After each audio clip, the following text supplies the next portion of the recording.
છે ભોજન આટલો અવાજ બેસી જાય પછી લાડવા ખાઓ કેવી રીતે? ભારત માતા કી જય.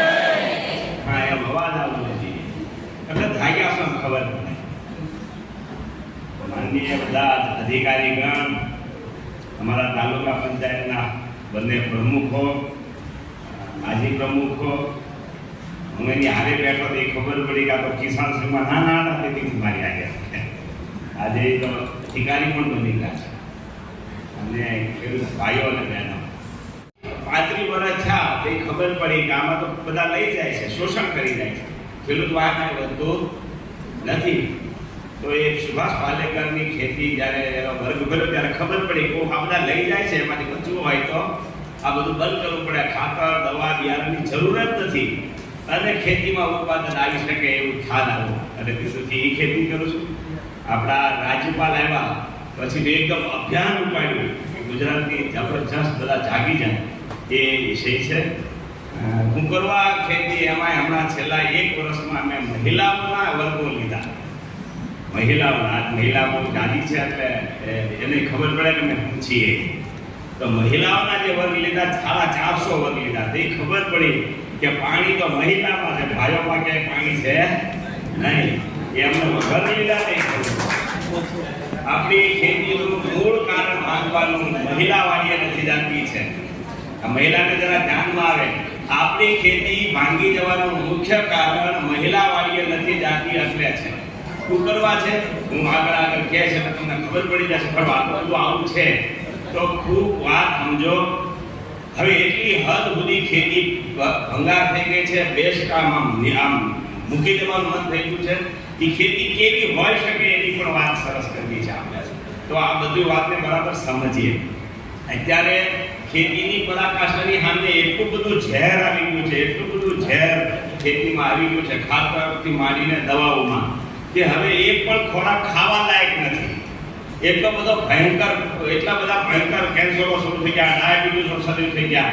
આગળ અહીંયા બ્લડ ને માપતા હતા, અહીંયા છે સ્ટોલ બ્લડ એટલે ઈ કે 60% ને બીપી આવી જાય છે, 60% કે ડાયાબિટીસ આવી જાય છે. આગળથી વાત કરી એટલે કહેવાનું કારણ આવું છે તો આ રાસાયણિક ખાતર ને દવા છે.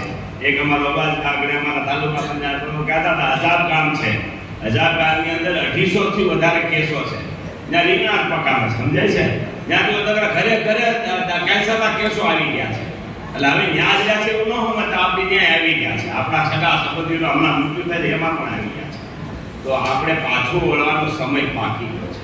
એમ છતાં હું એક દાખલો દઈ દઉં કબીરનો કે એ તમને સમજાય. શોષણનો એક દાખલો દઈ દઉં. હું હમણાં ગાંધીનગરની બાજુમાં બધા કોબી બહુ વાવે. કોબી બરાબર સમજો. આ દાખલો સમજવા જાઉં છું. એટલી બધી કોબી વાવે કે ખેતરો એમાં કિસાન સંઘનો કાર્યકર્તા હતો, મને બોલાવ્યો હતો, હું ગયો હતો ત્યાં.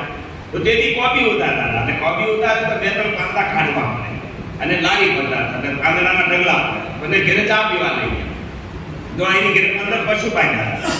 તો પશુ ઝાડની નિરણ ખાતા હતા, જુવારની નિરણ ખાતા હતા. તો મેં કીધેલા ગાંડો છો કે કા પાંદડા ઉતરે છે તો પેલા પાંદડા ખવડાવી ઝાડની નિરણ ઉનાળા કામ આવશે. તો મને ખેડૂત હું કે છે સમજો બરાબર. ઈ કે અમારી બેસુ પાંદડા ન ખાય. મેં કીધું ઉપરા ન ખાય. ઈ કે એના સાંભળા ઉતરી જાય.